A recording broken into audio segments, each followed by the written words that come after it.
My name is Gio Hernandez. My pronouns are he, him, his. I'm from the South Bronx. And growing up in the South Bronx, it was rough. Come from a single parent home, pretty poor. I'm the oldest of five.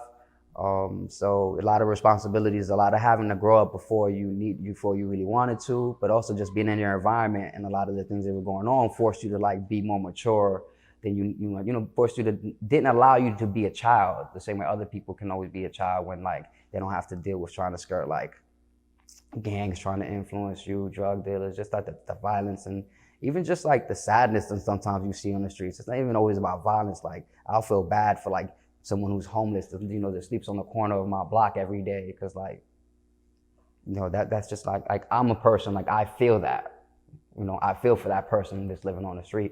And so like seeing all of that really impacted me and like my view of the world. I feel like when it was affecting me in the way that it was affecting me, I had no idea that it was affecting me. That was just life. That was my reality. It wasn't until I like gotten in trouble, went to prison, was fortunate to get a college education, and like was able to sit back and process a lot of my life, that I realized the way that the things that I was experiencing, the things that I was taking in, just being around, were impacting how I viewed the world, how I responded to the world, how I thought I needed to respond to the world.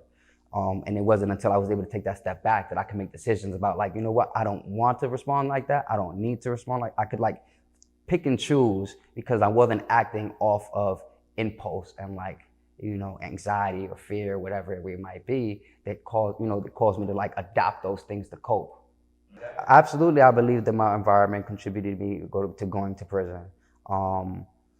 Essentially, I went to prison because I was hanging out with, my friends, and we got into a beef with another group of people, which was like regular stuff in my neighborhood, right? Like one block would beef with another block, and if you saw each other, they would be, issues of words, and, sometimes things escalated. Unfortunately, I got into one of the situations with, people from another neighborhood that it escalated a bit too far, and I ended up murdering this kid on the street. I stabbed him in a street fight when I was 16, and I went away for 12 years behind that. The truth is that none of that specific instance, outside of the fact that it went that far, that someone lost their life, was really unusual for us, right? Like stuff like that happened all the time. Like people get jumped, people, there are street fights, there are one-on-ones, there are like shootings, stabbings, people recover. Like, but it was like, that's not the first time that I'd been in that situation, unfortunately. That was just the first time that I'd been in that situation, and it went really left in the way that it did. And I acted impulsively. I acted in the way that sort of my environment trained me to react in these situations.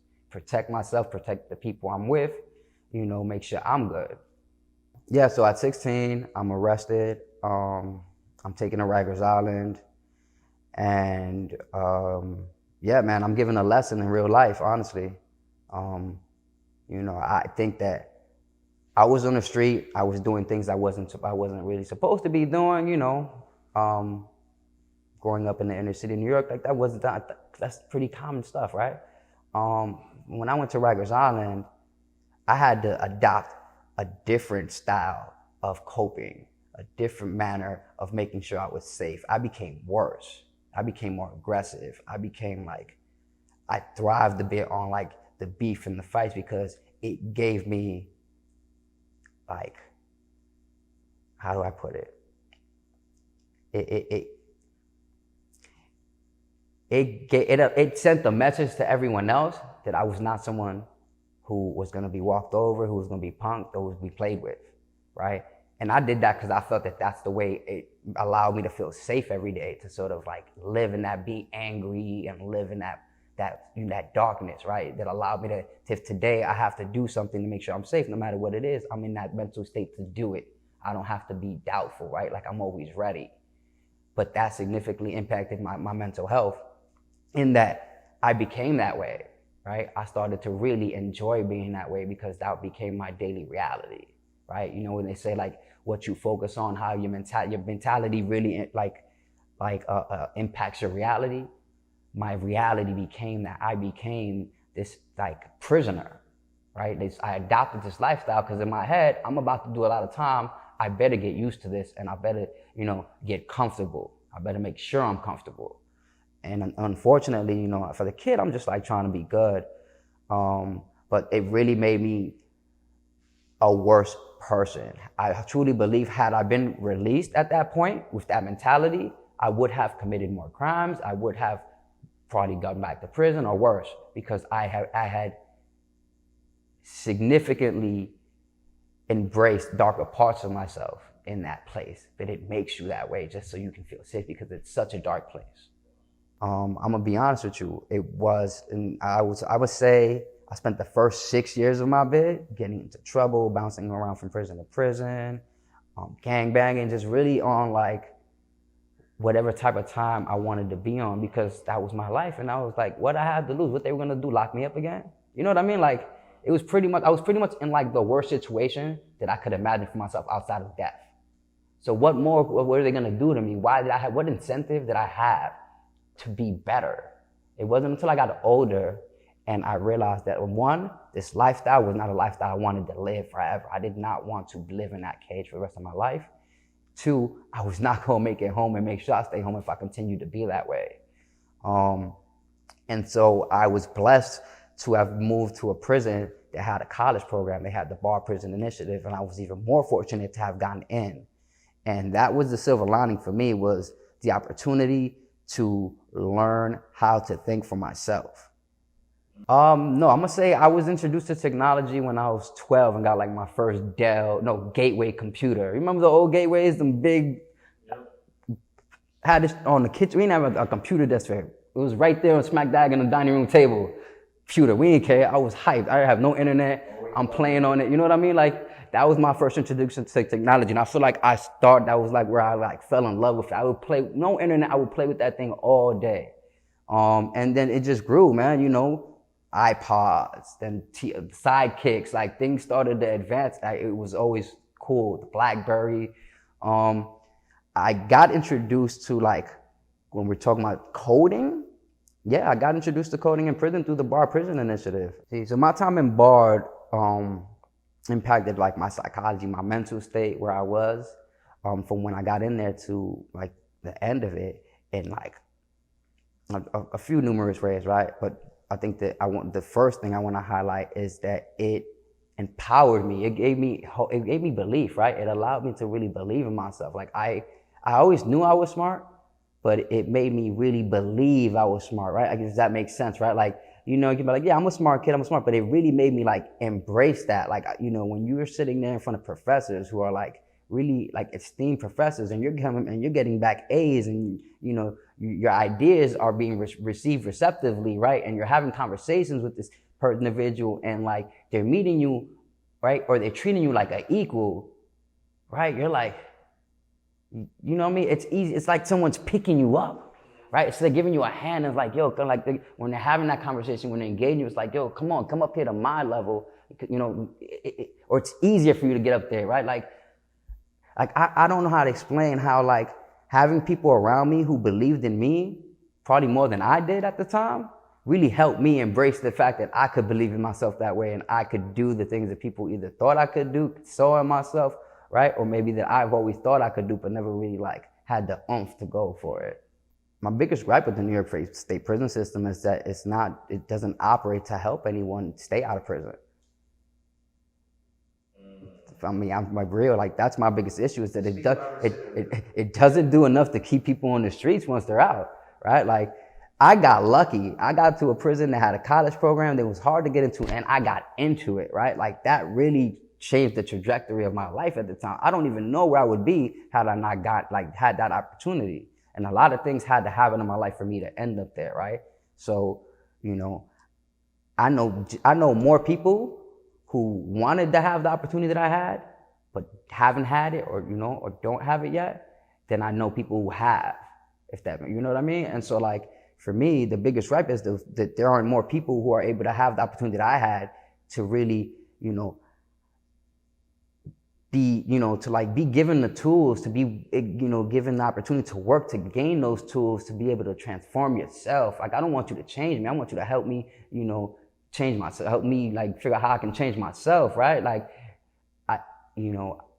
they don't do enough to teach you how to fish, if that makes sense, right? The drug program, anger management program. Here, here's this fish, right? Don't do this, don't do that no more. Don't do this, don't do that no more, because then you'll end up, don't touch fire. Fire is bad, you'll get burned, basically, right?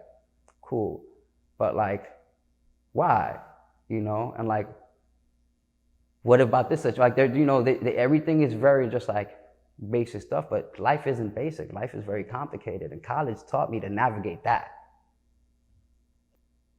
It was a dream. It felt like a dream. It was like, I was scared to go to sleep that night, the night I came home, because I was afraid that I would wake up back in that cell and that that entire day was a dream. I did not go to sleep that entire, I stood up 24 hours because I was afraid that if I laid my ass on that bed and I knocked out, that I was gonna wake up in that prison cell, that this entire day I had, that I came home, I saw my family, it was lit, was a dream, bro, because that is the dream for people. I would sleep an hour and I would nap, bro. I barely slept for like a week or two. It was a thing. It was like, I don't want to sleep. I want to take everything in. I don't want to miss out on everything. But it was this fear that if you did, it would be gone, because that's what happened essentially. None of us really thought we were going to prison when we did, right? We just got caught out there. Something happened. We had a bad day or made a bad decision, and your entire life is gone, right? It's kind of like that. You have that fear when you come out of like, yo, I don't want to just blink and my entire life is gone again. Yeah, man, I went 2 weeks with like barely sleeping out of excitement, but also fear that like this shit is just a dream, man. Cause like you have dreams like that. You have so many dreams where you like, I'm home, yay, and then you wake up and you're in your cell. So when it's really there, you're like, nah, bro, this is too real for me to let this go. All right, so when I left, we had I think the in terms of Apple products, like the most modern thing was like the iPod Mini. I left at an iPod Mini, Sidekick 2, the Sidekick 2, Razors, Motorola Razors.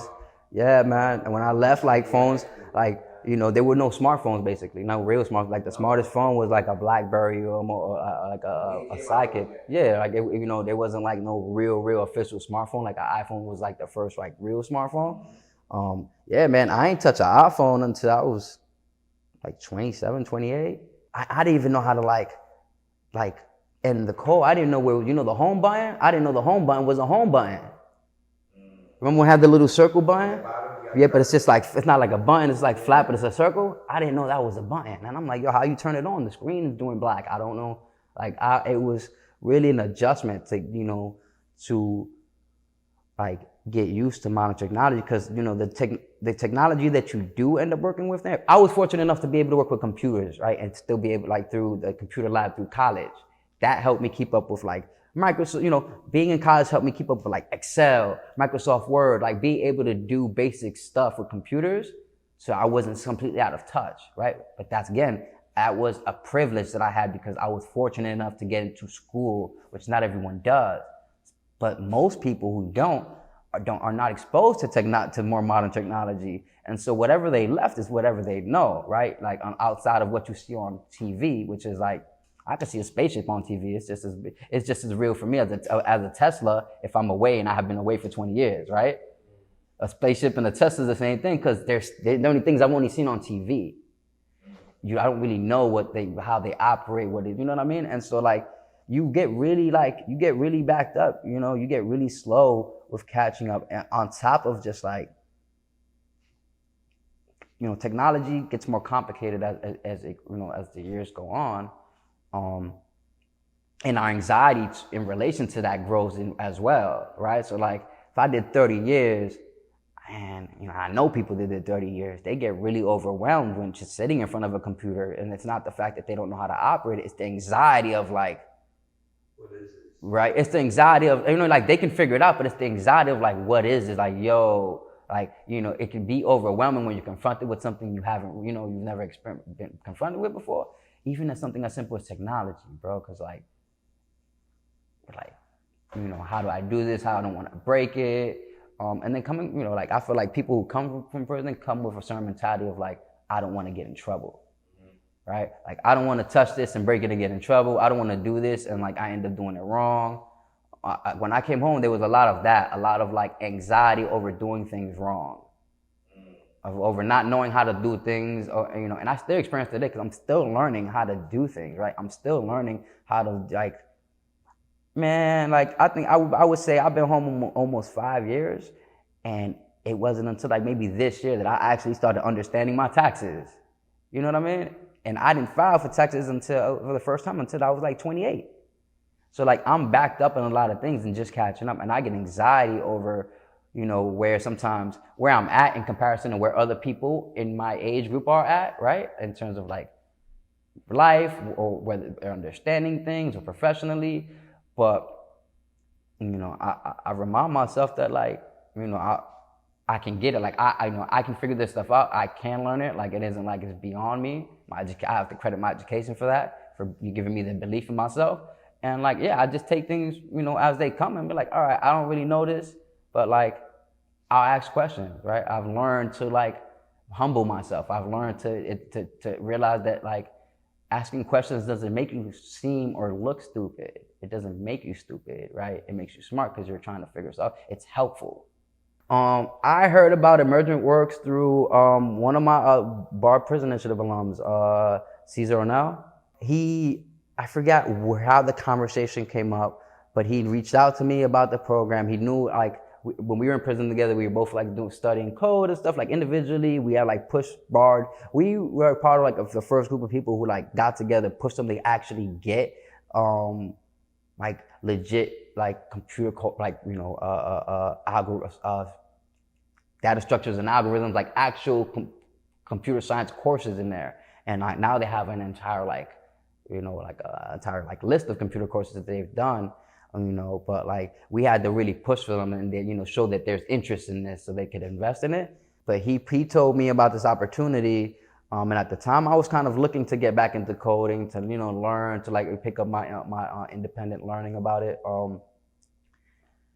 Because I feel like it's one of those skills that's never like, in this day and age, that's never a bad thing to know, right? That's always like, if I can add that to my resume, I don't care what job I'm doing, I'm looking way better than I can, right? And it's on top, beyond that, coding allows me to understand things in different industries just because I know what's going on in the background of things at times, and offer solutions that everyone else in that field or in that industry doesn't have because they don't have that background and that understanding, right?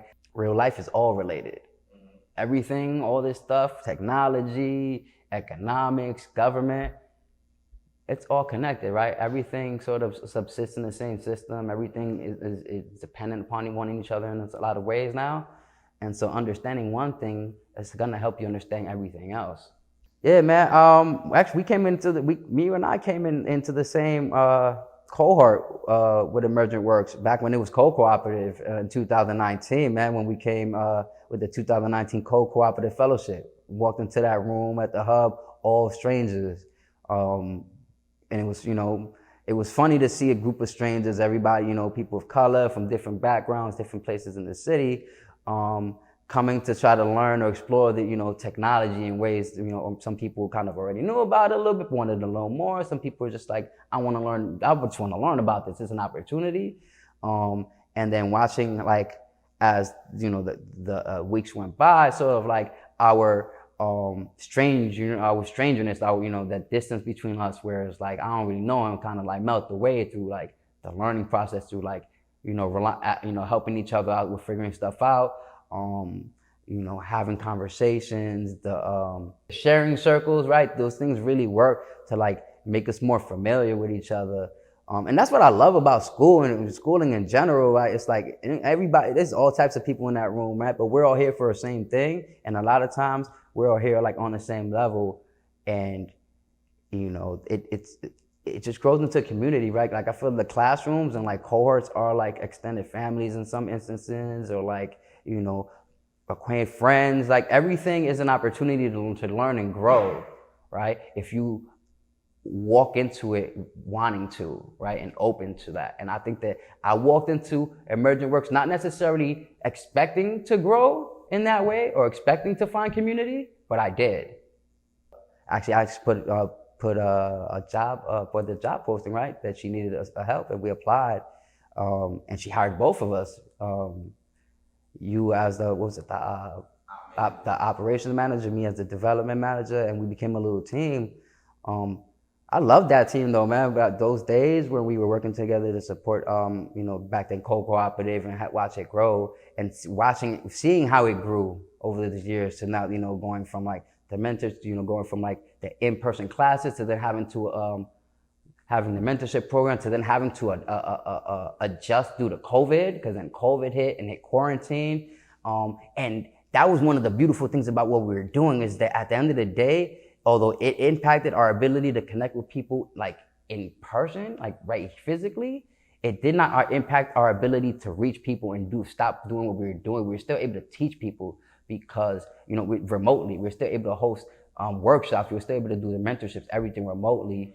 And like, although it was hard, like that experience, those early days were very like helpful for me in terms of like learning how to multitask, right? Because a lot of the times, like, we would all be having to do all the, everything together, right? It wasn't like you only dealt with your operation stuff, or I only dealt with development stuff, or she only dealt with certain stuff. It was really a team, who relied on each other, and we made a lot of things happen.